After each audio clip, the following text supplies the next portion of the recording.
హరి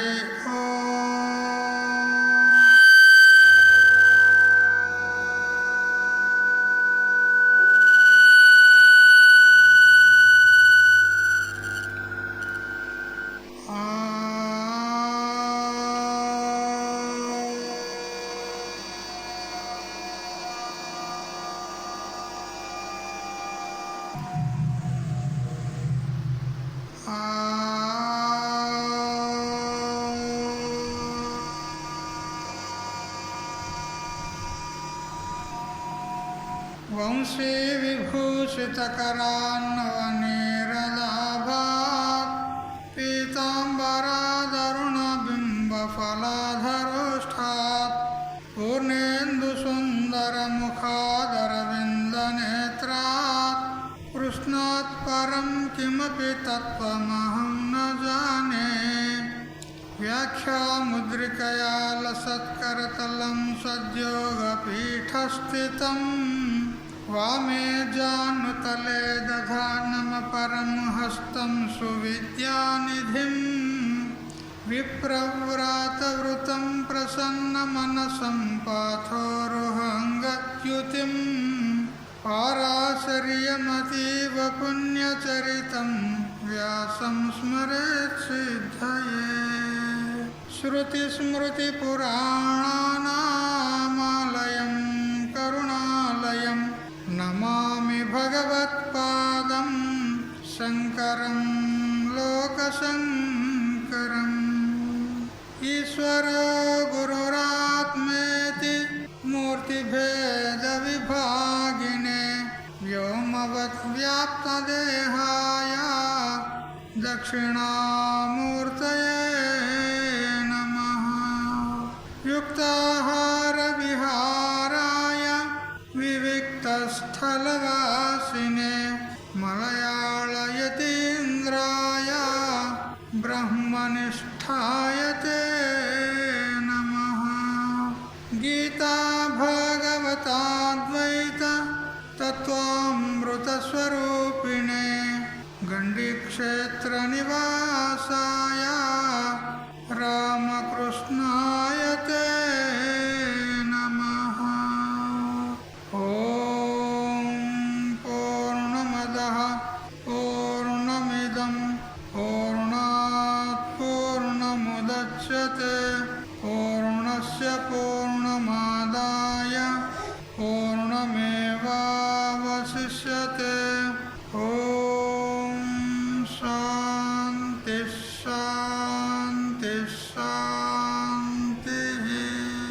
స్వాంత పరికల్పిత బ్రహ్మాండాంతర్వర్తి సకల చరాచరములలో అసత్ జడ దుఃఖ మోహాత్మకమైనటువంటి సకల ఉపాధుల కంటే విలక్షణమై సత్ చిత్ ఆనంద రూపం చేత స్వయం ప్రకాశమానమై వెలుగొందుతున్నటువంటి ప్రత్యేక అభిన్న పరమాత్మకు సాష్టాంగ ప్రణమిల్లుతూ ఆత్మీయులారా, శ్రీమద్ భగవద్గీత 4వ అధ్యాయము జ్ఞానయోగం. ఇందులో 34వ శ్లోకాన్ని చదువుకున్నాము. తద్విధి ప్రణిపాతేన పరిప్రశ్నేన సేవయా ఉపదేక్ష్యంతి తే జ్ఞానం జ్ఞానినస్తత్వదర్శినః. తత్వదర్శులైనటువంటి జ్ఞానులు నీకు జ్ఞానాన్ని ఉపదేశిస్తారు. ఆ జ్ఞానమును నువ్వు ఎలా పొందాలి అని అంటే ప్రణిపాతేన అంటే సాష్టాంగ నమస్కారములు చేసి మరియు పరిచర్యలు చేసి తత్వజ్ఞుల యొక్క గురువుల యొక్క సేవలు చేసి వారు ప్రసన్నులైన తర్వాత అప్పుడు పరిప్రశ్న చేయాలి.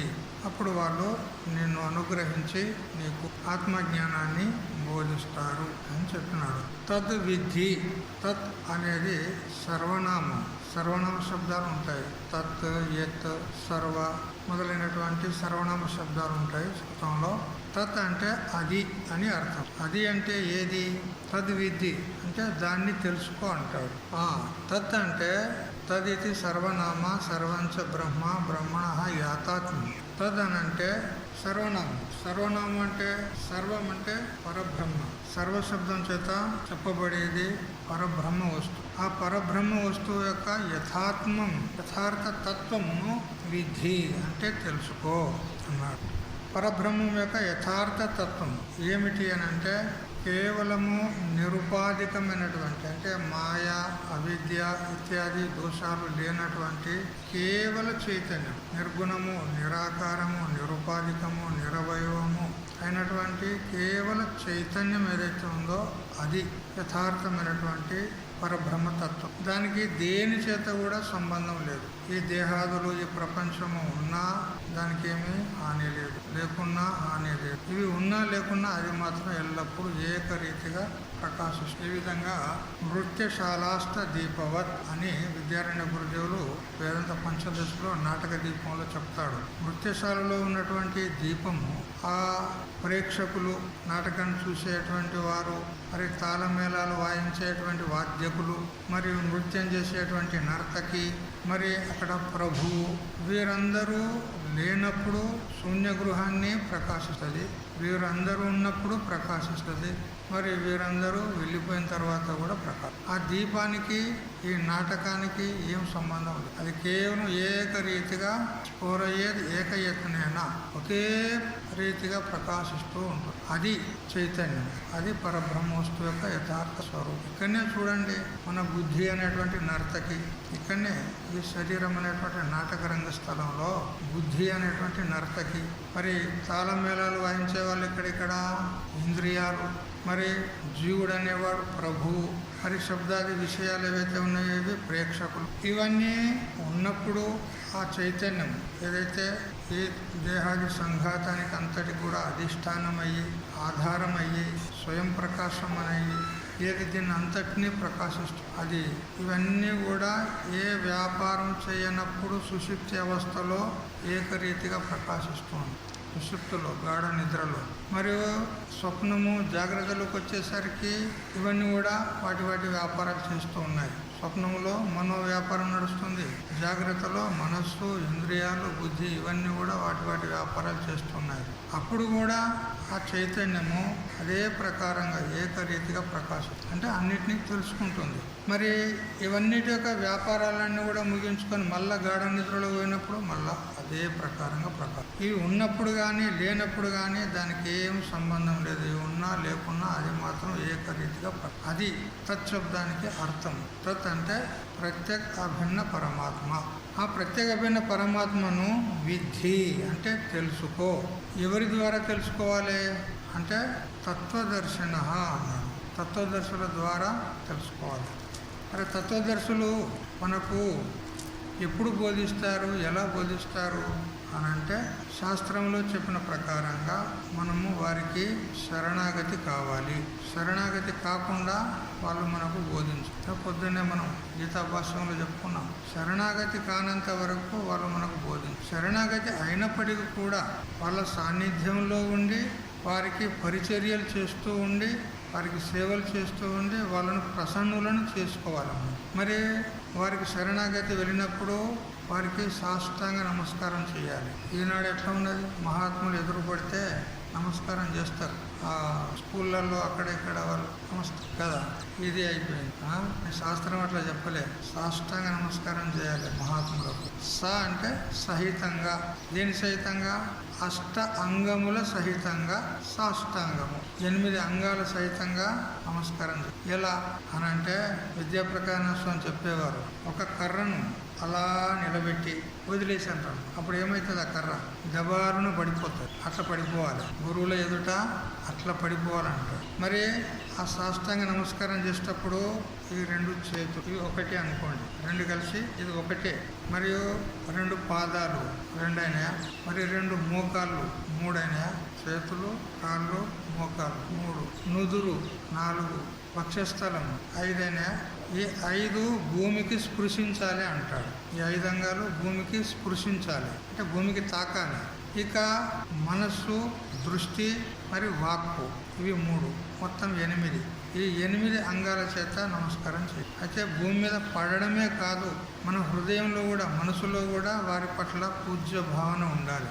కొందరు అందరు భక్తులు నమస్కారం చేస్తుంటే వారు కూడా నమస్కారం చేస్తారు. ఇక అందరు చేస్తుంటే నేను చేయకపోతే ఎట్లా? వానికి చేసే ఇష్టం ఉండదు, కానీ అందరు చేస్తుండ్రని నేను చేస్తాను. అంటే హృదయంలో లేదు అని, కానీ అది నమస్కారం అనకూడదు. హృదయంలో పూజ్య భావన పెట్టుకొని, గురు సాక్షాత్ పరబ్రహ్మ అనేటువంటి భావన పెట్టుకొని, హృదయంలో పెట్టుకొని, మరి దృష్టి కూడా ఎట్లా ఉండాలంటే దీన దృష్టి ఉండాలి. ఆంజనేయుడు ఉంటాడు చూడండి, శ్రీరామచంద్రుని ఎదురుగా ఆంజనేయుడు ఎట్లా ఉంటాడు? దీనంగా ఉంటాడు. అట్లా దీన దృష్టి ఉండాలి. మరి వాక్కు కూడా సౌమ్యంగా ఉండాలి, ప్రేమపూర్వకంగా, మరి గౌరవాన్వితమై ఉండాలి. వాళ్ళని ఆదరించే ప్రకారంగా వాణ్ణి సౌమ్యంగా ఉండాలి. మాట మాట్లాడితేనే వాళ్ళ యొక్క హృదయం కరిగిపోవాలి. అట్లా తీయగా మాట్లాడాలి. తీయగా మాట్లాడేటోళ్ళు కూడా ఉంటారు, లోపల కపటం పెట్టుకొని ఉంటారా లేదా? పైకి తీయగా మాట్లాడతారు, కానీ లోపల కపటం ఉంటుంది. అందుకని అట్లా కాదు, మాట కూడా మధురంగా ఉండాలి, దృష్టి కూడా దీనంగా ఉండాలి, హృదయంలో భక్తి ఉండాలి. మరి ఈ 5 అంగాలు భూమికి భూమికి తాకాలి. ఈ 8 అంగాల చేత నమస్కారం చేయాలి. వాక్కు, మనసు బుద్ధి కాదు, మనస్సు వాక్కు దృష్టి. మనస్సు వాక్కు దృష్టి, ఇవి 3. దృష్టి చూపు, కాళ్ళు, మోకాళ్ళు, 2 చేతులు, నుదురు, వక్షస్థలం, ఇవి భూమికి స్పృశించాలి. మరి మనసు దృష్టి అంటే మన చూపు కూడా ఎట్లా ఉండాలి? దీనంగా ఉండాలి. మరి వాక్కుతో మధురంగా మాట్లాడాలి. ఈ రకంగా 5 ప్రకారాల, 8 ప్రకారాల అంగాలతోని నమస్కారం చేయాలి. ఇది సాష్టాంగ నమస్కారం అంటారు. అయితే స్త్రీలు ఉంటారు కదా, వారు అష్టాంగ నమస్కారం చేయకూడదు. వాళ్ళు పంచాంగ నమస్కారం చేయాలి. పంచాంగం అంటే కాళ్ళు, చేతులు, నుదురు, ఎన్నైనా 3 అయినాయా? మోకాళ్ళు 4 అయినాయా? చేతులు 2 పాదాలు, మోకాళ్ళు, నుదురు 4 అయినాయి. వక్షస్థలాన్ని భూమికి స్పృశించవద్దు, వక్షస్థలాన్ని భూమికి తాకనివ్వద్దు. స్త్రీలైతే ఇట్లా నిటారుగా పడుకోవద్దు. స్త్రీలు వంగి, మోకాళ్ళ మీద వంగి నమస్కారం, ఇది స్త్రీలకు విధానం చేస్తుంది. ఈ విధంగా ప్రణిపాతేన అనే శబ్దానికి అర్థం తద్విధి ప్రణిపాతేన. పాతం అంటే పడుట, నిపాతం అంటే లెస్సగా పడుట. నిపాతం అని అంటే ఇంకా మరీ కర్రలాగా పడిపోవాలి మహాత్ముల ఎదురుగా. మరియు సేవ చేయాలి వారికి. యథోచితమైనటువంటి వారికి నిత్యము ఏవేవి వారికి అపేక్షితములు ఉంటాయో వస్తువులు సమకూర్చడము, మరి వారికి స్నానానికి నీళ్లు తోడము, బట్టలు శుభ్రం చేయడము, ఇంకా పూజా సామగ్రులను కూడా సమకూర్చేది. మరి ఈ విధంగా ఒకవేళ సత్సంగం చేసేది ఉంటే సత్సంగానికి ఏమేం కావాలి? వ్యాసపీఠ కావాలి, గ్రంథం కావాలి, ఇక్కడ ఆసనం కావాలి, ఇవన్నీ కూడా సమకూర్చి పెట్టాలి. ఈ ప్రకారంగా పరిచర్యలు చేస్తూ ఉంటాం. మరియు అతడు పడుకున్నప్పుడు కాళ్ళు పట్టడము, మరి ఎక్కడైనా అతడు ప్రయాణం చేస్తున్నప్పుడు గొడుగు పట్టడము, ఆయన వెంట ఉండి ఈ విధమైనటువంటి సేవలు చేస్తూ ఉండాలి. చేస్తే వాళ్ళు ప్రసన్నులవుతారు. వాళ్ళు ప్రసన్నులైన తర్వాత అప్పుడు మనం వారిని ప్రశ్న చేయాలి. ఎటువంటి ప్రశ్న? పరిప్రశ్నేన. పరి అంటే పరితః అంటే వ్యాపకమైనటువంటి ప్రశ్న చేయాలి వాళ్ళు. మా కొడుకు చెప్తే వింటలేడు, వాడు పని చేస్తలేడు, మా మనమడు స్కూలుకు పోతలేడు, మాకు ఆ పొలం కాడ పంట వండతలేదు, ఆ షాపు లోపల గ్రాహక అయితే లేదు అని ఇట్లాంటి ప్రశ్నలు చేయవద్దు మహాత్ముల దగ్గర. ఏం ప్రశ్న చేయాలి? పరిప్రశ్న అంటే వ్యాపకమైనటువంటి ప్రశ్న చేయాలి. అది ఎట్లుంటుంది? వ్యాపక ప్రశ్న పెద్దగా ఎలుపుగా ఉంటుంది ఆ ప్రశ్న కదా. అంటే వ్యాపకమైనటువంటి పరబ్రహ్మకు సంబంధించిన ప్రశ్న చేయాలి. కోహం కథమిదం జాతం కోవై కర్తాస్య విద్యతే ఉపాదానం కిమస్తేహ విచార స్వయమేదృశ అని అపరోక్షానుభూతిలో శంకరుల వారు అంటారు. అహం కహ, నేనెవడిని? ప్రశ్న ఇట్లా చేయాలి. నేనెవడిని అని అంటే దాని తాత్పర్యం నువ్వెవనివో నీకు ఎరకలేదా? నీకు తెలియదా? నువ్వెవరంటే తెలుసు కదా, నేను ఫలానా ఏదో అని చెప్తావు, తెలుసు కదా. కానీ నేనెవరినైనా ప్రశ్నలో తాత్పర్యం ఏంది అంటే ఈ దేహాది సంఘాతంలో చాలామంది భ్రమపడ్డారు. ఏమనంటే ఈ స్థూల శరీరమే ఆత్మ అని కొందరు అనుకుంటారు. ఈ స్థూల శరీరమే ఆత్మ కొందరు అనుకుంటారు. ఇంద్రియాలే ఆత్మ అని కొందరు అనుకుంటారు. మన పంచ జ్ఞానేంద్రియాలు, పంచ కర్మేంద్రియాలు ఉన్నాయి కదా, ఇవే ఆత్మ అని కొందరు అంటారు. కొందరు ప్రాణమే ఆత్మ అని కొందరు, ప్రాణం ఇదే ఆత్మ అంటారు. కొందరు మనస్సే ఆత్మ అని అంటారు. కొందరు బుద్ధే ఆత్మ అంటారు. కొందరు ఏం లేదయా అంతా శూన్యం శూన్యమే ఆత్మ. ఇట్లా అనేక రకాలు వాళ్ళు తెలుసుకొని భ్రాంతిలో పడుతున్నారు. ఈ స్థూల శరీరమే ఆత్మ అనేవారు చార్వాక మతం, నాస్తిక మతం అని ఉంటుంది. ఏమున్నదయ్యా, స్థూల శరీరం ఆత్మ ఉంది, ఈ స్థూల శరీరానికి మంచిగా దీనికి సుఖ పెట్టాలి, స్థూల శరీరమే ఇదే ఆత్మ, దీనికి మంచిగా సుఖ పెట్టాలి, ఘృతం పీత్వ కదా, నెయ్యి మంచిగా తిని సుఖంగా ఉండాలి అంటారు. అయ్యో మరి రోజు నెయ్యితో తింటే ఎవరినిల్లు ఆగుతుంది, పైసలు బాగా ఖర్చు అవుతాయి కదా. అప్పు చేయి, ఎవరొద్దన్నారు, అప్పు చేయి. రుణం కృత్వ ఘృతం పిబేత్. అప్పు చేసేందుకు కాదు, మంచిగా మోచేతుల దగ్గర నెయ్యి కారేటట్టుగా భోజనం చేస్తున్నప్పుడు ఆ పల్లెంలో ఆ అన్నం యొక్క కబలం తీసుకొని మనం నోట్లో పెట్టుకునే లోపల నెయ్యి ఇక్కడ కనుక కారాలి. అప్పు చెయ్యి. అయ్యో మరి అప్పు ఎవడు జరపాలి, అప్పు జరిపితే అంటే భస్మీభూతస్య దేహస్య పునరాగమనం కుత. అరే సచ్చిన తర్వాత ఎవడు అడిగేటోడు వచ్చేటోడు మనకు, అప్పు జరిపేటోడు ఎవడు, ఎక్కడ దొరికితే అక్కడ తీసుకురా అప్పు, మంచిగా కమ్మగా తిను. ఎందుకంటే ఈ స్థూల శరీరమే ఆత్మ కాబట్టి ఆత్మను చంపొద్దు, మంచిగా తినాలి, కమ్మగా తినాలి అంటారు. ఇట్లాంటి వాళ్ళు ఎవరంటే చారువాకులు అంటారు. చారువాకులు అంటే చార్ అంటే 4, వాక్ అంటే చెప్పుట, 4 ఉన్నాయని చెప్తారు. 4 ఏమున్నాయి అంటే పృథ్వీభూతం 1, జలభూతం 2, అగ్నిభూతం 3, వాయుభూతం 4. ఈ 4 భూతాలే ఉన్నాయి. ఈ 4 భూతాల యొక్క ఈ సంఘాతమే శరీరం, ఈ శరీరమే ఆత్మ అంటారు. 5 భూతాలు చెప్పరు, ఆకాశభూతం 1 ఉంది కదా, అది చెప్పరు వాళ్ళు, 4 భూతాలు చెప్తారు. మరి ఈ 4 భూతాల యొక్క సమూహము శరీరం అంటే ఈ 4 భూతాలు జడములు కదా, వాటికి ఏమైనా జ్ఞానం ఉందా? పృథివీ కానీ, వాయువు కానీ, అగ్ని కానీ, జలము కానీ, వాటికి ఏమన్నా జ్ఞానం ఉందా? జడం ఉన్నాయి. ఇప్పుడు ఇదో పీఠం ఉన్నది, ఈ పీఠకు ఏమన్నా జ్ఞానం ఉందా? నేను పీఠననే జ్ఞానం ఉందా దానికి? నేను కూర్చున్నా, నా మీద మీరు కూర్చున్నారా అనేది నా జ్ఞానం అన్న దానికి ఉందా? లేదు. అందుకే దానికి జడం అన్నాము. అట్లా ఈ 4 భూతాలు కూడా జడములే ఉన్నాయి. ఆ 4 భూతాల చేత ఏర్పడినటువంటి ఈ శరీరం కూడా జడమే ఉన్నది.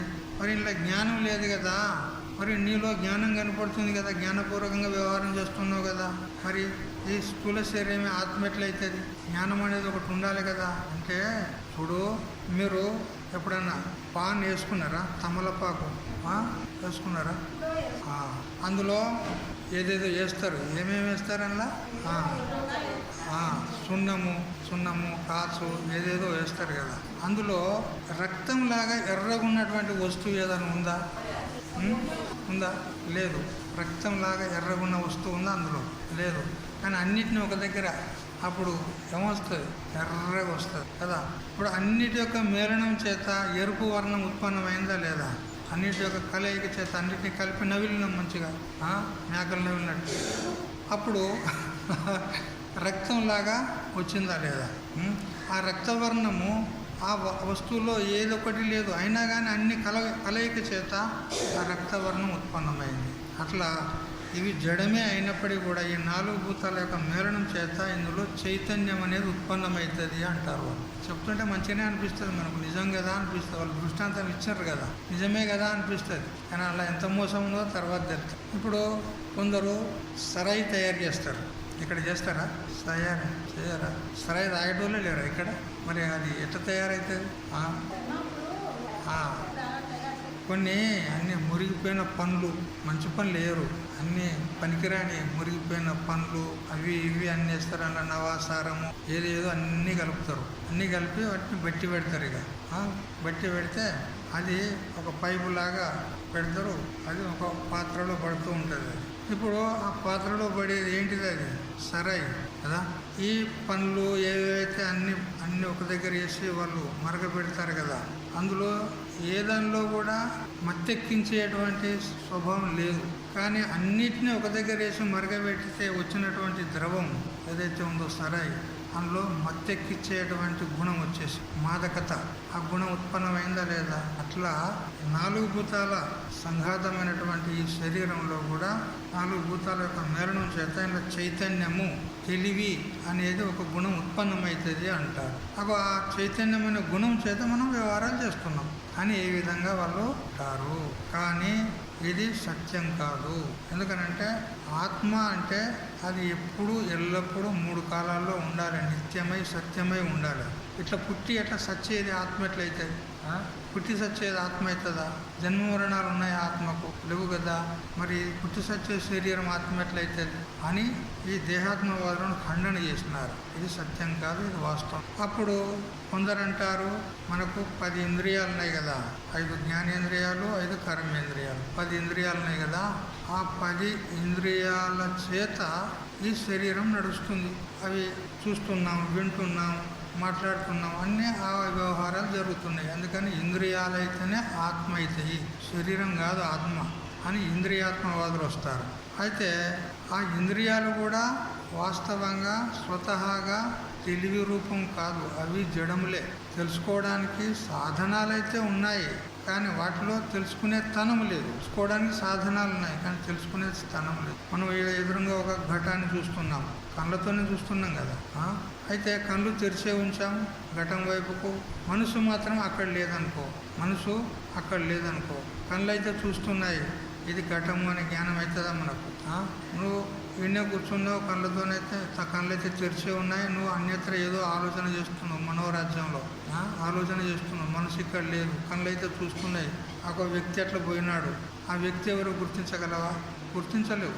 ఎందుకు? మనసు ఆ ఇంద్రియంతో సంబంధమై లేదు, మనసు వేరే చోట ఉంది. అందువల్ల ఇంద్రియాల్లో తెలివి ఉంటే మరి చెప్పాలి, నీ మనసు వేరే దిక్కున్నా కానీ ఈ ఇంద్రియం చూస్తుంది కాబట్టి, కళ్ళు చూస్తున్నాయి కాబట్టి చెప్పాలి ఫలానా వ్యక్తి పోయాడు అని. చెప్తాయా?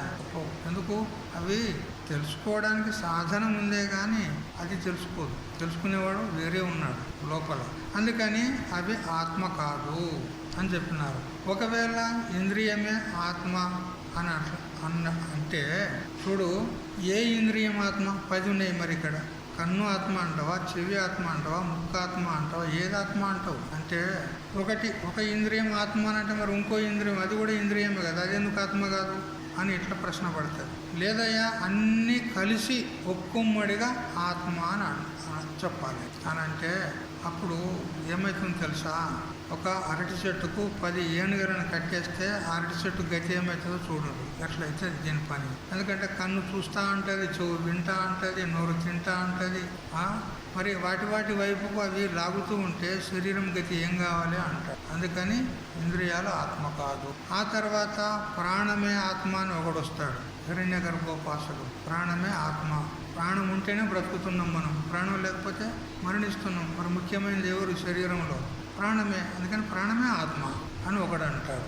ఒకవేళ ప్రాణమే ఆత్మ అయితే మరి ఆత్మ తెలివి ఉండాలి కదా, దానిలో ప్రాణంలో తెలివి ఉండాలి కదా. దానిలో తెలివి ఉన్నదా ప్రాణంలో? ఇప్పుడు మనం గాఢ నిద్రలో ఉన్నప్పుడు హాయిగా నిద్రపోతూ ఉంటే ప్రాణం శ్వాస అది జాగృతి ఉంది కదా. మనం పడుకున్నాం కానీ ప్రాణం అయితే జాగృతి ఉంది కదా. ఆడుతుందా లేదా ప్రాణం? ప్రాణం ఆడుతుంది. మరి ఎదురుగా పాము వచ్చింది, నీ మీద నుంచే పోయింది, పాము అని తెలుసుకుంటుందా? అదైతే జాగృతి ఉంది కదా, తెలుసుకుంటలేదు. ఎందుకు? దానిలో తెలివి లేదు, అది జడం ఉన్నది. అందుకని ప్రాణం కూడా ఆత్మ కాదు. ఒకడు మనస్సే ఆత్మ అంటాడు. ఎందుకంటే మనస్సు ఉంటేనే మనం వ్యవహారాలు చేస్తున్నాం, మనసు లేకపోతే ఏ వ్యవహారం కాదు. అందుకని మనస్సే ఆత్మ అని ఒకడు అంటాడు. అయితే ఒకడంటాడు ఆ మనసు ఒక చోట ఉండదు, స్థిరంగా ఉండదు, కోతిలాగా తిరుగుతూ ఉంటుంది, సంకల్పం చేస్తుంది, వికల్పం చేస్తుంది, నానా రకాలుగా వ్యవహారం చేస్తుంది అది. మరి అది ఒక్కోసారి సుషుప్తి లోపల లీనమైపోతుంది. మరి ఒక పారు ఉండి ఒక పారు లేకుండా పోయేది ఆత్మ ఎట్లయితుంది? ఆత్మ అయితే ఎప్పుడు ఉండాలి కదా అని ఈ విధంగా ప్రశ్న పడుతుంది. కాబట్టి ఆ మనసును కూడా ఆత్మ కాదు. ఆ మనసు లోపల అహంకార మమకారాలు ఉంటాయి. అందువల్ల అది ఆత్మ కాదు అని ఒకడు బుద్ధే ఆత్మ అంట. బుద్ధి నిశ్చయం చేస్తేనే మనం వ్యవహారం చేయగలుగుతాము. మనసు సంకల్ప వికల్పం చేస్తుంది, అంతటితో వ్యవహారం కాదు. బుద్ధి నిశ్చయం చేసినప్పుడే వ్యవహారం అవుతుంది. ఇప్పుడు మీరు సత్సంగం రావాలని మీరు నిశ్చయం చేసుకున్న తర్వాతనే కాలు బయట పెట్టారు, అంతే కదా. పోదునా వద్దా అన్నప్పుడు మాత్రం ఇంకా బయటకు రాలే. మీరు బుద్ధి నిశ్చయం చేసిన తర్వాతనే వచ్చారు. అంటే నిశ్చయాత్మకమైనటువంటి వృత్తి ఏదైతే బుద్ధి ఉండదో దాంతోనే సకల వ్యవహారాలు అవుతున్నాయి. కాబట్టి బుద్ధే ఆత్మ. దాన్ని కూడా ఖండన చేస్తూ అది కూడా సుషుప్తి లోపల లయమైపోతుంది. అప్పుడు ఎవడున్నాడు? అప్పుడు ఆత్మ ఉందంటావా లేదంటావా? గాఢ నిద్ర లోపల ఆ బుద్ధి కూడా లయమైపోతుంది. అప్పుడు ఆత్మ ఉందంటావా లేదంటావా? ఉంది. మరి అంటే బుద్ధి కాదు, అది ఆత్మ అయితే ఉంది, బుద్ధి అయితే లేదు అని. బుద్ధి ఆత్మ కాదు, వేరే ఉన్నాడు ఒకడు. ఒకడంటాడు గాఢ నిద్ర లోపల ఏమి కనపడతలేదు, నాకు ఏం తెలుస్తలేదు కాబట్టి ఆ శూన్యమే ఆత్మ అని ఒకడంటాడు. ఏం లేదు, అంత శూన్యం. మరి శూన్యం ఉన్నది అని ఎవడు చెప్పాలి? శూన్యం ఉన్నది అని ఒకటి చెప్తేనే కదా శూన్యం యొక్క సిద్ధి అవుతుంది. మరి శూన్యమును సిద్ధి చేసేవాడే లేకపోతే శూన్యం ఉన్నదని నువ్వు ఎలా చెప్పగలవు? అంటే ఆ శూన్యమును కూడా ప్రకాశించేటువంటి వాడు ఒకడు ఉన్నాడు, వాడు సాక్షి, వాడే నువ్వు. కాబట్టి ఈ సంఘాతం అంతటికంటే కూడా లోన ఒకడు ఉన్నాడు. ఎవడు? చైతన్యం.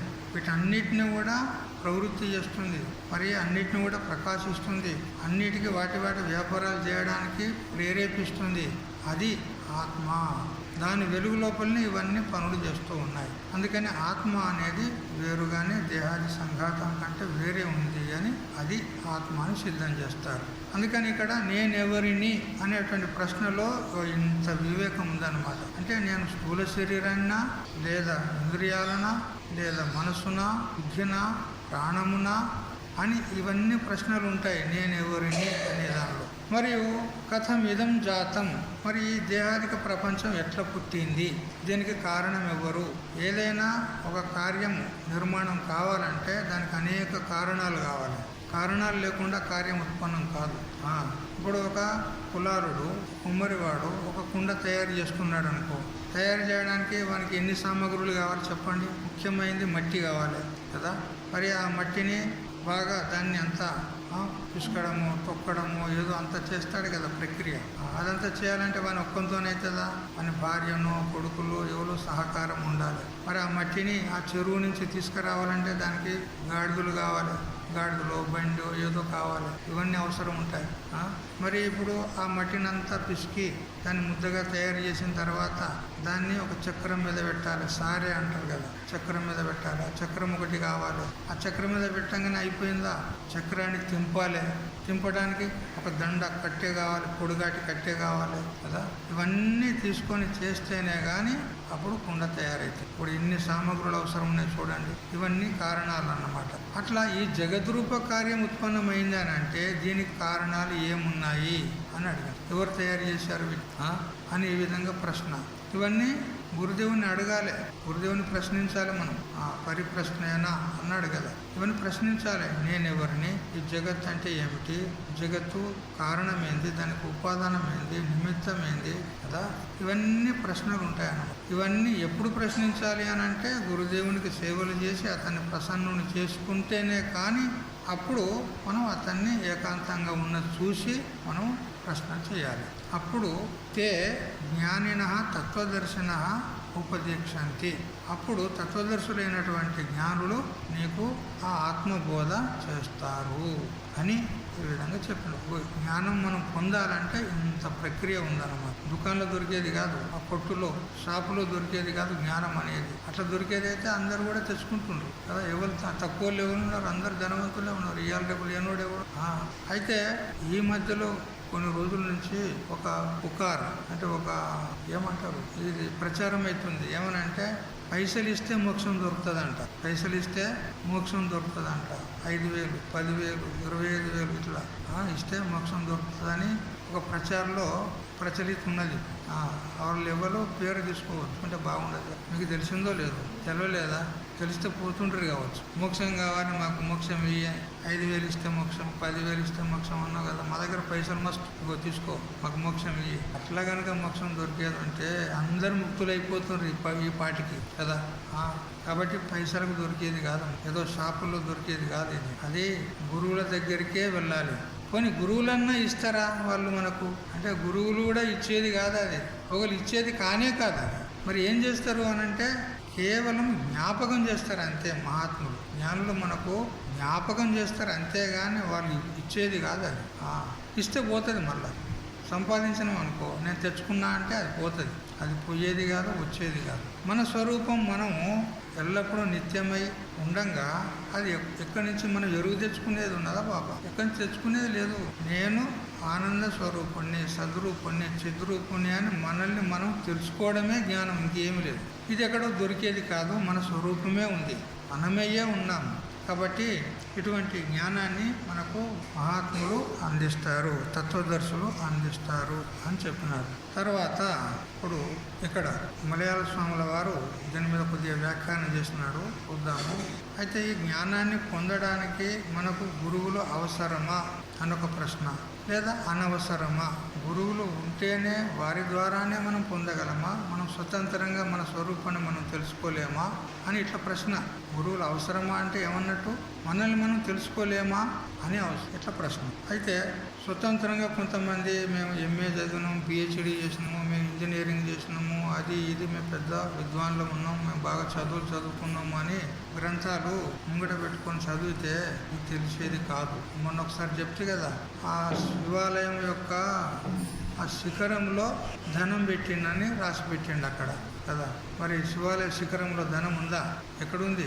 భూమిలో ఉంది. అక్కడ అంటే ఆ శిఖరం యొక్క నీడ ఎక్కడ పడుతుందో అది కూడా కరెక్ట్ డేట్ అండ్ టైం చెప్పిండు.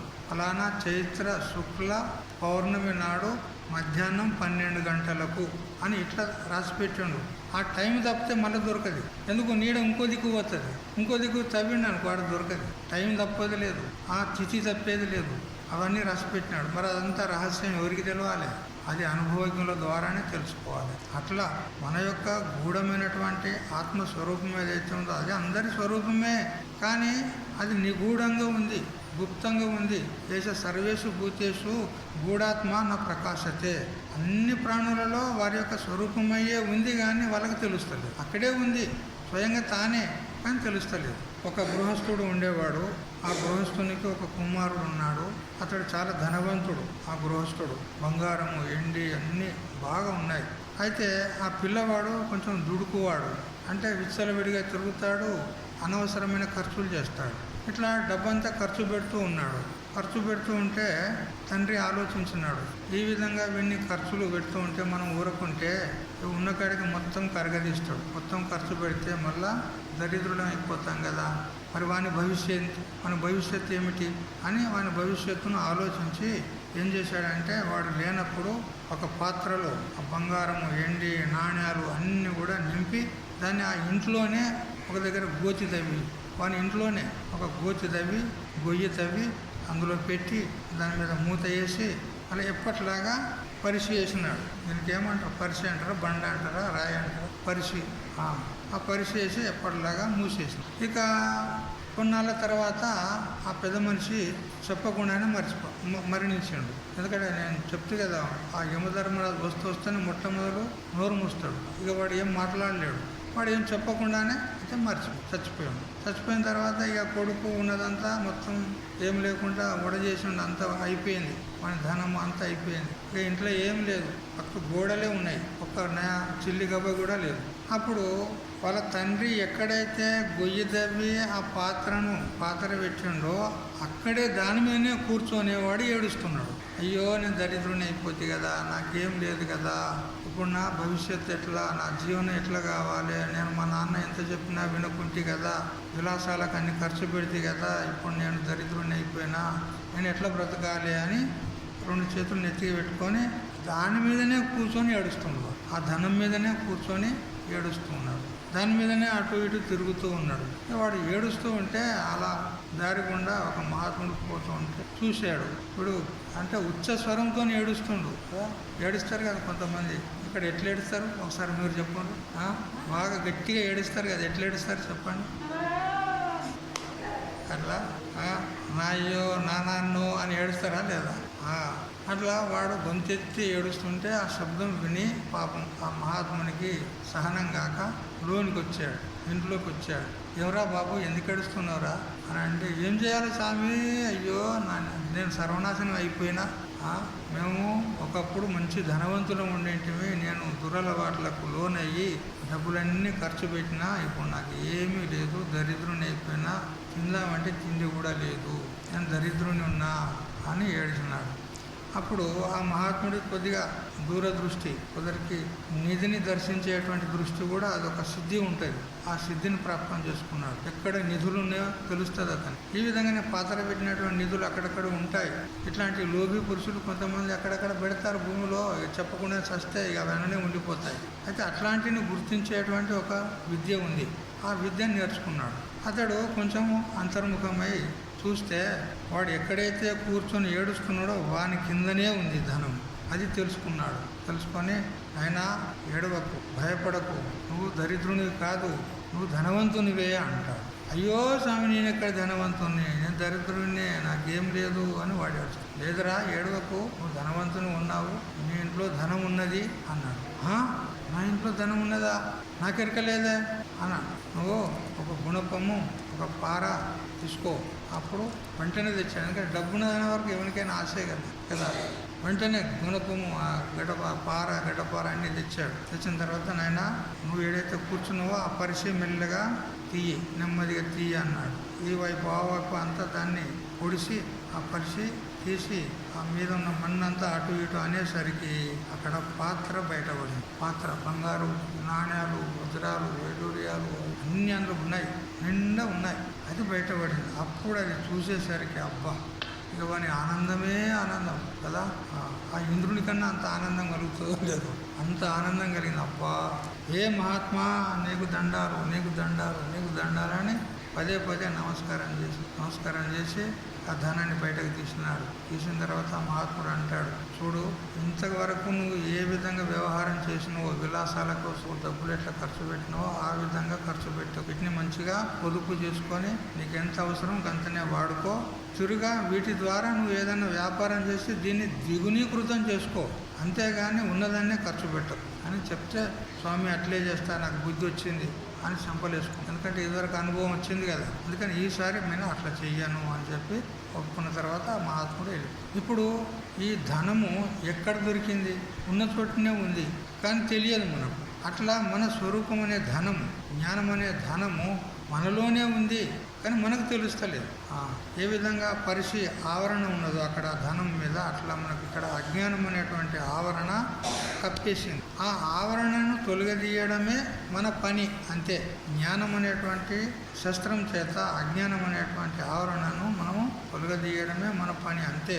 ఇప్పుడు కొత్తగా పొందేది ఏమి లేదు, మొదలే ఉన్నది అక్కడ ధనము. ఇప్పుడు కూడా ఇక్కడ మన స్వరూపం పూర్వమే ఉంది, కొత్తగా పొందేది ఏమీ లేదు. కానీ ఈ ఆవరణ ఏదైతే ఉందో, అజ్ఞానం ఉందో, దాన్ని తొలగించుకోవాలి, అంతే. మరి అక్కడ ధనం ఉన్నది అని ఎవరు చెప్పాలి? ఇప్పుడు అక్కడ ఆ పెద్ద మనిషి, ఆ మహాత్ముడు వచ్చి చెప్పిండు కాబట్టి అతనికి తెలిసింది. వానికి తెలిసిందా స్వతంత్రంగానే?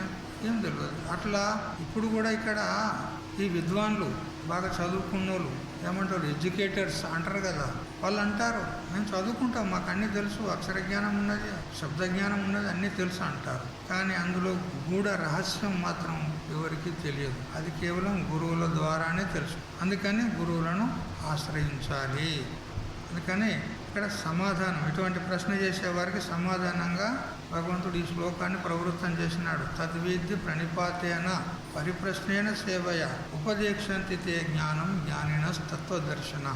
మనకు ఆ జ్ఞానం అనేది మహాత్ముల ద్వారానే ప్రాప్తమవుతుంది కాబట్టి వాళ్ళను చేరి వాళ్ళకు శరణాగతి అయ్యి వారికి పరిచర్యలు చేసి వారి యొక్క కృపకు అనుగ్రహ పాత్రుడవయ్యి అప్పుడు వాళ్ళ ద్వారా నువ్వు చెప్పు అని ఈ విధంగా భగవంతుడు మనకు సమాధానం చెప్పినాడు. మరియు గురుకుల వాసం ఎట్లు చేయాలో అది కూడా చెప్పినాడు. మరి గురువు దగ్గర ఉండి, గురుకులంలో ఉండి అక్కడ ఏ విధంగా ప్రవర్తించాలి అంటే, ఆశ్రమంలోకి వచ్చినాము తినుకుంటూ ఉండేది, అంతేనా? మచ్చ ఉన్నది, గోడ ఉన్నది, మంచిగా ధాన్యం ఉన్నది, తినేది, నడవది, సేవ చేయాలి. అందుకని గురుకులంలో ఉండడము, మహాత్ముల సహవాసంలో ఉండడము, ఇంతేకాదు సేవలు చేయాలి. అయితే భగవంతుడు అర్జునునికి జ్ఞానమును తెలుపకూడదన్న, భగవంతుడు భక్తులకు అనుగ్రహం చేయవాడు మాత్రమే. అయితే మరి ఇక్కడ ఈ జ్ఞానాన్ని బోధించేటువంటి ఏదైతే సెక్షన్ ఖాతా ఉన్నదో అది గురువుల దగ్గరనే ఉంది అని ఇక్కడ భగవంతుడు చెప్తున్నాడు. స్వయంగా జ్ఞానిన తత్వదర్శన, తత్వదర్శులైనటువంటి జ్ఞానులే మనకు బోధిస్తారు, ఆ ఖాతా వాళ్ళ దగ్గరనే ఉన్నది అని చెప్తున్నాడు భగవంతుడు. నేను చెప్తాను చెప్పడం లేదు అర్జునునికి ఇక్కడ, నేను చెప్తాను లేదు, తత్వజ్ఞానులు చెప్తారు అని చెప్తున్నాడు. ఎందుకంటే స్వయంగా తాను కూడా గురువుని ఆశ్రయించిండా లేదా? శ్రీకృష్ణ పరమాత్మ సాందీప ఋషిని ఆశ్రయించి ఆయనకు సేవలు చేసినాడు. ఆయనకేం అవసరం ఆ జ్ఞానము? శ్రీకృష్ణుడైతే స్వయంగా జ్ఞానమూర్తి ఉన్నాడు, అవతార పురుషుడు ఉన్నాడు, భగవంతుడు ఉన్నాడు. ఆయనకు గురువుని ఆశ్రయించి జ్ఞానాన్ని పొందేది అవసరం లేదు, అయినా కానీ ఆశ్రయించాడు. ఎందుకు? మనందరికీ మార్గదర్శకుడు అయినాడు అతడు. అయ్యా నేనంటే భగవంతుణ్ణి, కానీ మీరందరూ అల్పజ్ఞులు కదా, మరి మీకు ఆ జ్ఞానాన్ని పొందాలంటే గురువును ఆశ్రయించండి అని మనకు బోధించడానికి ఒక మార్గదర్శకుడయ్యి మనకు అతడు గురువు సేవలో చేరి ఆ సేవ చేసి మనకు చూపెట్టాడు. అందుకని తత్వజ్ఞానుల ద్వారానే మనం ఆ జ్ఞానాన్ని పొందాల్సి ఉంటుంది అని ఈ విధంగా చెప్పినాడు. సాక్షాత్ భగవంతుడైనటువంటి రాముడు, కృష్ణుడు వీళ్ళు కూడా సాందీప మరియు వశిష్ఠ మొదలైనటువంటి వాళ్ళను ఆశ్రయించి ఆ జ్ఞానాన్ని పొందినారు. కాబట్టి ఇది గురు సంప్రదాయం, ఈ విధంగా కొనసాగాలి అని ఇది మనకు తెలియజేసినాడు. ఇది ప్రాచీన పద్ధతి. చక్రవర్తి అయినప్పటికీ కూడా అతడు గురువునే చేరుకోవాలి అని చెప్పి శృతిలో వస్తుంది. ఉపనిషత్తుల్లో ఒక కథ వస్తుంది. జానశ్రుతి అనేటువంటి ఒక చక్రవర్తి రాజు ఉన్నాడు. జానశ్రుతి అని పేరు. అతడు ఒకనాడు వేసవి కాలము ఉక్కపోస్తుందని ఆ భవనం పైన పడుకున్నాడు. మనం ఎట్లా టాప్ మీద పడుకుంటాం కదా ఒక్కోసారి, అని భవనం పైన పడుకున్నాడు. పడుకుంటే ఆ పడుకున్న తర్వాత ఇంకా నిద్ర అతనికి రాలే, మెలకుతోనే ఉన్నాడు కానీ పడుకున్నాడు. అంతలో ఆకాశంలో ఒక 2 పక్షులు ప్రయాణం చేస్తూ ఉన్నాయి. ఆకాశం అవి పరస్పరం ముచ్చట పెట్టుకుంటూ పోతున్నాయి, ఒకదానికొకటి మాట్లాడుకుంటూ. ఏమనంటే ఒక మహాత్ముడు ఉన్నాడు, రైక్వా అని ఒక మహాత్ముడు ఉన్నాడు. ఆ మహాత్ముడు ఎటువంటి వాడు అంటే అతడు రోజు ఆ భుజానికి బెల్ట్ పెట్టుకొని బండిని లాగుతారు. భుజానికి బెల్ట్ పెట్టుకొని బండికి అంటిస్తారు. బండికి ఆ బెల్ట్కు కనెక్షన్ ఇచ్చి భుజం మీద ఇట్లా పెట్టుకొని లాక్కుంటూ పోతారన్నమాట. అట్లాంటి బండి లాగి బ్రతికేటువంటి వాడు, చాలా పేదవాడు, శూద్రుడు. మళ్ళా అతడు బ్రాహ్మణుడు కూడా కాదు, వైశ్యుడు కాదు, క్షత్రుడు కాదు, శూద్రుడు. ఆ విధంగా తన జీవితాన్ని గడుపుకుంటాడు. కానీ మహాజ్ఞాని ఉన్నాడు, గొప్ప జ్ఞాని. అయితే ఆ జ్ఞాని గురించి ముచ్చటించుకుపోతుంది. ఏది ఈ హంసలు ఆకాశంలో. ఆ రైక్వా ఎంత గొప్ప మహాత్ముడు, చాలా గొప్ప జ్ఞాని, అతన్ని ఆశ్రయించినట్లయితే జన్మ ధన్యమైపోతుంది అని ఆ రైక్వా గురించి స్తుతి చేసుకుంటూ పోతున్నాయి. ఆ సంభాషణ రాజు వింటాడు. ఆ భవనం పైన పడుకున్నటువంటి రాజు వింటాడు. రాజు విని ఆయన అనుకుంటాడు, ఆ రైక్వా అనేటువంటి వాడు ఎవరు? నా రాజ్యంలో నాకు తెలియకుండా అటువంటి మహాత్ముడు, అటువంటి జ్ఞాని ఎవరున్నారు అని తన యొక్క గూఢాచారణ అందరినీ కూడా రాజ్యమంతా ఎక్కడున్నాడో వెతకండి, శోధించండి అని అందరిని పంపిస్తే అతని జాడ దొరికింది. ఒక చోట ఆయన గాడి లాగి జీవన నిర్వహణ చేసుకుంటాడు అని అతని జాడ దొరికిన తర్వాత అతడు తన దగ్గర ఉన్నటువంటి ద్రవ్యం అంటే వజ్రాలు, వైడూర్యాలు, మాణిక్యాలు మనం అనుకోవడమే, వినడమే కానీ అవి చూసింది అయితే లేదు కదా. వజ్రాలు సరే, రాజు దగ్గర పోకొల్లలు ఉంటాయి, చాలా ఉంటాయి కాబట్టి అవన్నీ పెద్ద పెద్ద పళ్ళ్యాలలో పెట్టుకున్నాడు. మంచి పట్టు వస్త్రాలు పెట్టుకున్నాడు. మరియు తన దగ్గర ఉన్నటువంటి సేవికలు, స్త్రీలు అనేక మంది ఉన్నారు. వాళ్ళందరినీ వెంట పెట్టుకొని మంచిగా ఠీక్ ఠాక్ అంటే రాజు ఎట్లా పోతాడు, మంచిగా వాద్యాల చేత ఏనుగ మీద కూర్చొని ఆ రైక్వ దగ్గరికి పోయినాడు. ఎందుకు? జ్ఞానాన్ని పొందాలి అతని దగ్గర అని, ఆత్మజ్ఞానాన్ని పొందాలి. అతను మహాత్ముడు కదా, జ్ఞాని కదా, అతని దగ్గర జ్ఞానాన్ని పొందాలని పోయినాడు. ఈ విధంగా ఠీక్ ఠాక్ మీద ఆయనే ఆ బండి అది ఏదో ఆ వ్యాపారం చేసుకున్నాడు. కొద్దిగా విశ్రాంతిగా అని ఆ బండిని అలా పెట్టాడు. ఆ బండి మీదనే పడుకున్నాడు. కాలు మీద కాలు అడ్డేవాడు కదా, మంచిగా హాయిగా పడుకున్నాడు. అంతలో ఈ రాజు పోయాడు. పోతే అతడు స్వయంగా శూద్రుడు, ఆ జ్ఞాని పురుషుడు రైక్వా. రాజును అంటాడు, ఒరే శూద్రా అన్నాడు. టీక్ టాక్ మీద ఈయన పోతే ఒరే దరిద్రుడా అన్నట్టు. శూద్ర అంటే క్షుద్ర శబ్దము శూద్ర అయింది. క్షుద్ర అంటే అల్పమైనటువంటి, నీచమైనటువంటి జాతివానికి శూద్రులు అంటే శూద్రులు అని ఇట్లా ఆ క్షుద్ర శబ్దమే అపభ్రంశమై శూద్రులైంది. అంటే నీచమైనటువంటి వాడా అన్నట్టు. ఆ రాజునే మందలిస్తాడు, ఒరే శూద్ర అంటాడు. చక్రవర్తి ఉన్నాడు, ఈ దేశానికి రాజు ఉన్నాడు. ఆయన ఒక రాజుని, చక్రవర్తిని ఒక సామాన్య పౌరుడు ఈ విధంగా అనొచ్చా? కానీ అతనికి ఏం భయం? జ్ఞాని ఉన్నాడు, ఎవరికి భయపడు, చక్రవర్తికి భయపడు, ఇంద్రునికి భయపడు, ఎవరికి భయపడు. ఒరే శూద్ర అన్నాడు. అప్పుడు రాజుకు కొంచెం అవమానం అనిపించింది. నేను చక్రవర్తిని ఉండగా నన్ను శూద్రుడా అని అంటున్నాడు.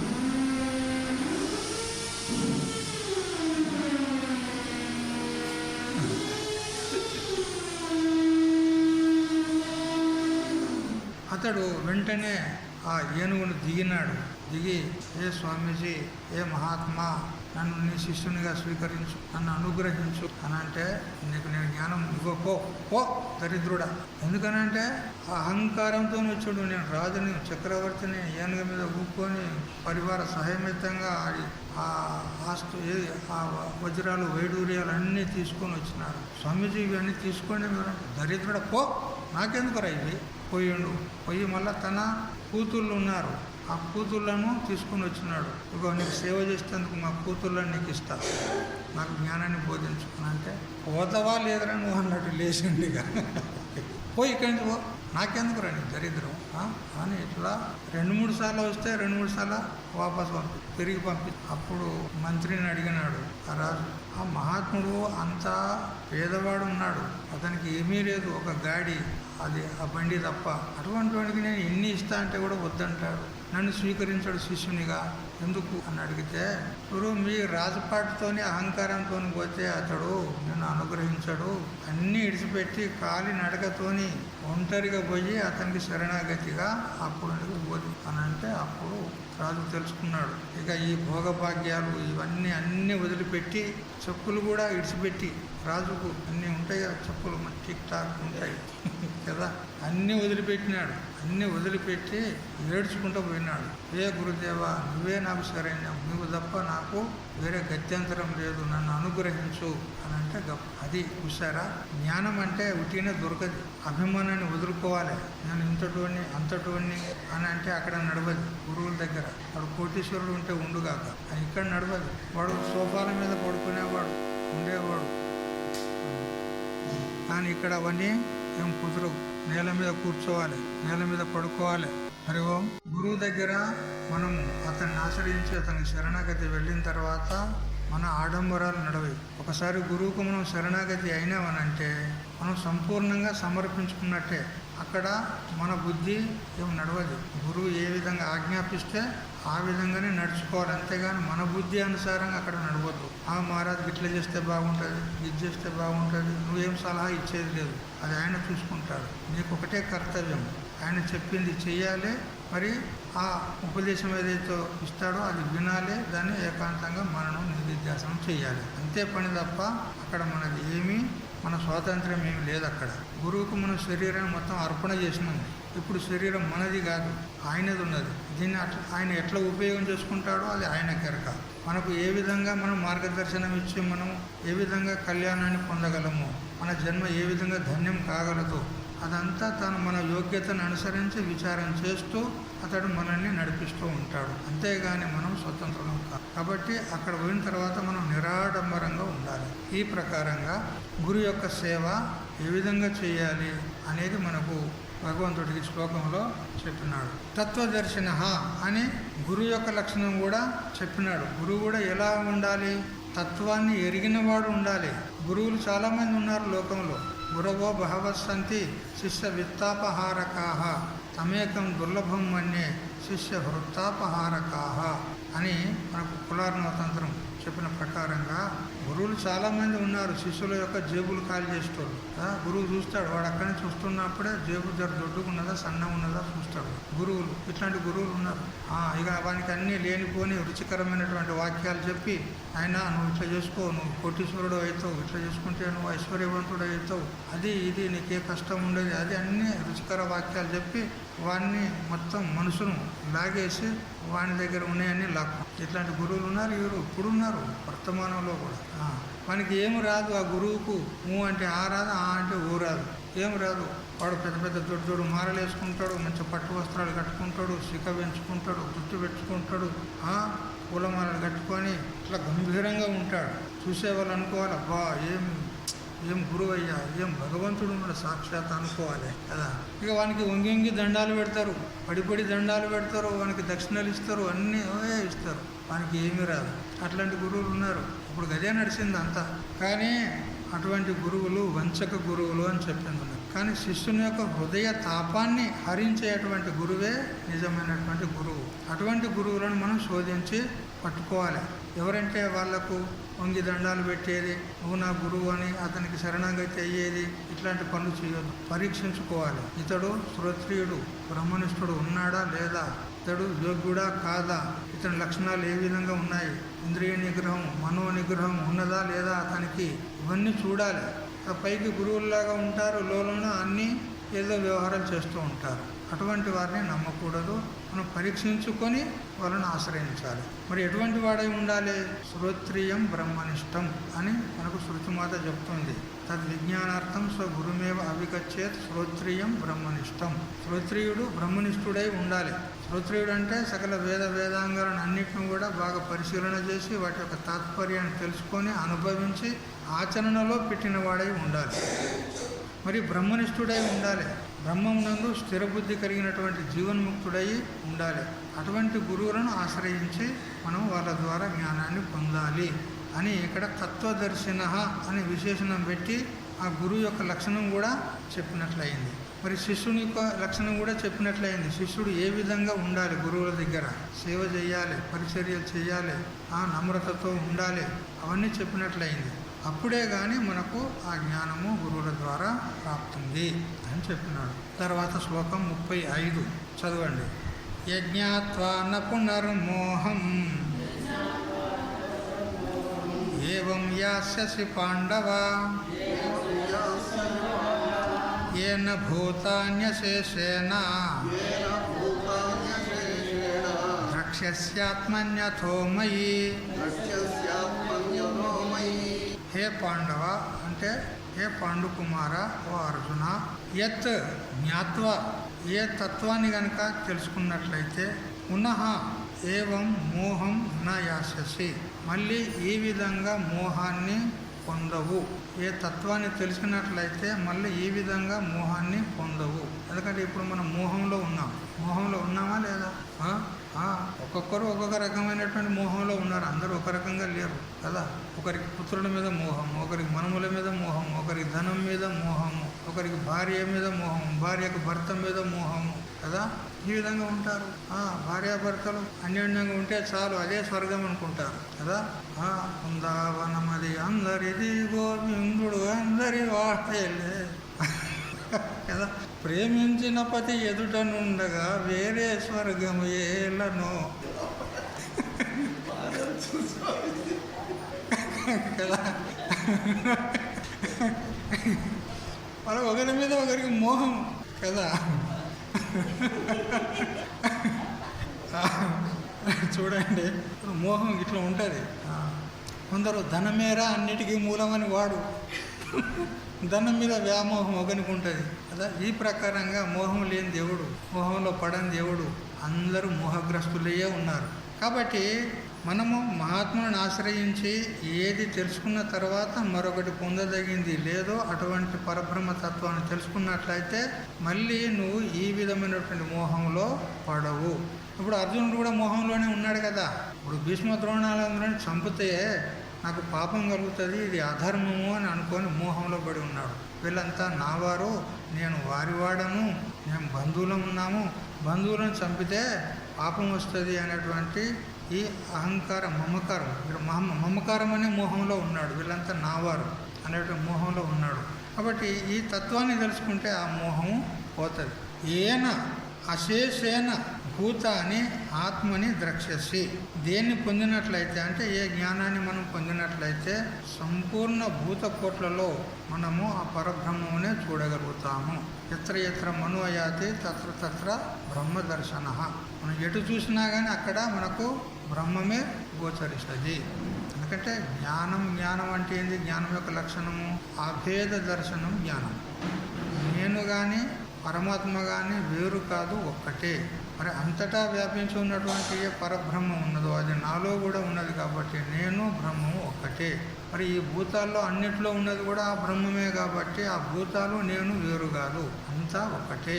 తనను సకల భూతాల యందు, సకల భూతాలను తన యందు ఈ విధంగా అభేదంగా దర్శించేటువంటి ఏ ఉత్కృష్టమైనటువంటి దృష్టి ఉన్నదో అదే జ్ఞానం అంటారు. ఆ జ్ఞానం మనకు ప్రాప్తుంది అని ఈ శ్లోకం ద్వారా చెప్పినాడు. దేహము తాననుకొనుట, జగత్తు నిజమనుకొనుట, దేవుడు ఎక్కడో ఉన్నాడు అనుకొనుట, ఇవన్నీ కూడా అజ్ఞాన కార్యము, మోహం యొక్క కార్యం. ఈ మోహం అనేది మనకు తత్వజ్ఞానం చేత పోతుంది అని చెప్పినాడు. ఈ అజ్ఞానం ఇదంతా కూడా ఈ మోహము కారణమేంది? ఈ అధ్యాస, పుత్ర భార్యాదులందు మోహం పెట్టుకొనుట, బంధు బాంధవుల యందు మోహం పెట్టుకొనుట, ధనకనక వస్తు వాహనాల యందు అభిమానం పెట్టుకొనుట, మోహం పెట్టుకొనుట, ఇదంతా ఎందువల్ల వచ్చింది అని అంటే మనమెవరమో మనకు తెలియకపోవడం వల్లనే. అంతే, అదే అజ్ఞానం. ఆ అజ్ఞానం వల్లనే ఇవన్నీ కూడా వచ్చేసాయి. అందుకని ఈ అజ్ఞానం ఎప్పుడైతే జ్ఞానంతో నివర్తిస్తుందో అప్పుడు సర్వత్రా ఉన్నటువంటి పరబ్రహ్మ చైతన్యమే ఈ దేహంలో ఉన్నటువంటి చైతన్యము, ఇది ప్రత్యేగాత్మ.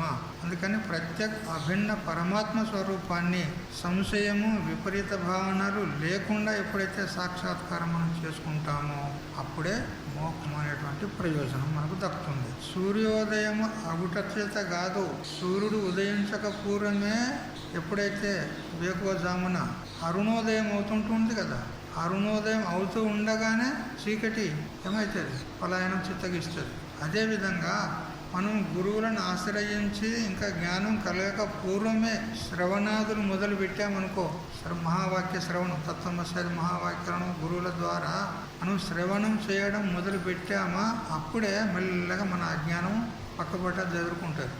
కోనాచా మామ మనం చెప్పుకున్నాం కదా, ఎవరి మామ గుర్తొచ్చిందా లేదా? ఎవరి మామ? ఆయన మామనా ఈయన మామనా? గుర్తుకొచ్చింది. నీ మామ అంటే నీ మామ, నీ మామ అంటే నీ మామ, ఏది పోదాంపా అడుగుదాం పదా అనేసరికి వాడు పక్కబట్ట జరుపుకొని అవతలవాడు కదా. అట్లా మనం విచారం చేస్తామో లేదో అయిపోయి ఇక్కడ మనకు స్థానం లేదనుకుంటుంది ఆ విద్య, ఆ జ్ఞానం మెల్లగా జారుకుంటుంది. మనం ఎట్టెట్లా శ్రవణం చేస్తూ మనం ఆ చింతన చేస్తూ ఉంటామో, అధ్యయనం చేస్తూ ఉంటామో అట్టట్ల క్రమేణా అజ్ఞానం పోతూ ఉంటుంది. అయితే అజ్ఞానము కొందరు అంటారు మహాత్ములు, జ్ఞానం కలిగేదే తడవు, అజ్ఞానము మటుమాయమైపోతుంది అని అంటారు. అట్లా దీపం ముట్టించేదే తడవు, చీకటి ఉంటుందా? మటుమాయమైపోతుంది. అట్లా జ్ఞానం కలిగేదే తడవు, అజ్ఞానం పోతుంది అంటారు. కానీ అదంతా అబద్ధమే, అంత అబద్ధమే. ఎట్లా అంటే అరుణోదయం అవుతూ ఉంటే ఎట్టెట్లా మెల్లమెల్లగా చీకటి పోతూ ఉంటుందో, సూర్యోదయం అయిన తర్వాత మొత్తం మటుమాయమై ఎట్లా పోతుందో అట్లా జ్ఞానము ఒక్కసారి కలగదండి. మనకు ఒక్కసారి ఇట్లా దీపం వెలిగించినట్టు కలగది జ్ఞానం. ఎట్టెట్లా మనం గురువులను ఆశ్రయించి క్రమేణా వేదాంత గ్రంథాలను అధ్యయనం చేస్తూ ఉంటే కించిత్ కించిత్ కించిత్ ఆ అజ్ఞానం పోతూ ఉంటుంది అన్నమాట. ఎప్పుడైతే మనకు పూర్ణ జ్ఞానం అవుతుందో అప్పుడు ఆ జ్ఞానం పూర్తిగా పోతుంది. ఇది రహస్యం అంటారు. ఏదో అంటే ఇక ప్రవచన వాక్యాలు చెప్పాలి కదా, జ్ఞానం కలిగిన అజ్ఞానం పోతుంది అని చెప్పాలి ఇక, ఆ విధంగా చెప్తారే కానీ అది కాదు. జ్ఞానం ఒక్కసారి ఇట్లా దీపం ముట్టిస్తే వెలిగినట్టు రాదు.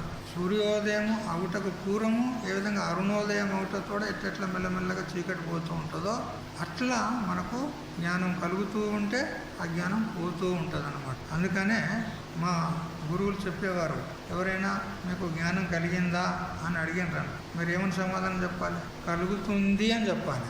ఏమని చెప్తారు? కలుగుతుంది. ఎందుకంటే మేము ఇంకా అధ్యయనం చేస్తున్నాం, మేము ఇంకా కలగలే. కానీ కలగలే పూర్తిగా ఇట్లా కాదు, కలుగుతుంది అని పూర్తిగా కలగాలి. అజ్ఞానం పోయిందా? పోతుంది అని చెప్పాలి. అజ్ఞానం పోయిందని చెప్పొద్దు. ఒకవేళ నిజంగా జ్ఞానం కలిగినా కానీ నాకు జ్ఞానం కలిగిందని చెప్పొద్దని చెప్తున్నాను. నేను జ్ఞానిని అని చెప్పుకోవద్దు ఎప్పుడు కూడా. యస్యా మతం తస్య మతం మతం యస్య నవేద సహ అవిజ్ఞాతం విజ్ఞాతం విజ్ఞాతం అవిజానతాం అని మనకు కేనోపనిషత్తు చెప్తుంది. ఎవరికైతే నాకు తెలిసిందంటాడో వానికి ఏం తెలియలే, ఎవడు నాకు తెలియలేదు అంటాడో వానికి తెలిసింది. ఇట్లుంటుంది ఎక్కడైనా లోకంలో. తెలియలేదు అన్నటువంటి తెలిసి ఎట్లా తెలిసినట్టు వాడు తెలియదని చెప్తూనే ఉన్నాడు, వానికి ఎట్లా తెలిసింది అంటే నేను ఎట్లా చూస్తున్నానో అట్లా నాకు తెలియలేదు. నేను ఎట్లా చూస్తున్నా? నేత్రేంద్రియంతో చూస్తున్నా, అట్లా నాకు తెలియలే. ఎందుకు? అది నేత్రాది ఇంద్రియాల ద్వారా తెలియబడేది కాదు, మనసు చేత తెలియబడేది కాదు. తెలియబడేది కాదు అని తెలిసింది నాకు. ఏ ఇంద్రియాల చేత కానీ, ఏ ప్రమాణాల చేత కానీ, సూర్యచంద్ర నక్షత్రాది ప్రకాశం చేత కానీ అది తెలియబడేది కాదు అని తెలిసింది నాకు ఇట్లా. అందుకని ఇట్లా తెలిసేది కాదు, అది అందుకని అతడు తెలియలేదు అన్నాడు. తెలియదనకే నిజంగా తెలిసింది. ఎందుకు? అది తెలియబడేది కాదు అని తెలుసుకున్నాడు అతడు. ఎవడైతే తెలిసిందన్నాడో వానికేం తెలియలేదు. ఎందుకు? అది తెలిసేదే కాదు. వాడు ఏం తెలుసుకున్నాడు? ఇట్లా అన్నమాట. అందుకని తెలిసింది అని మనం అనకూడదు. మరి ఏమి సాధన చేసుకుంటూ పోవాలి అంతే.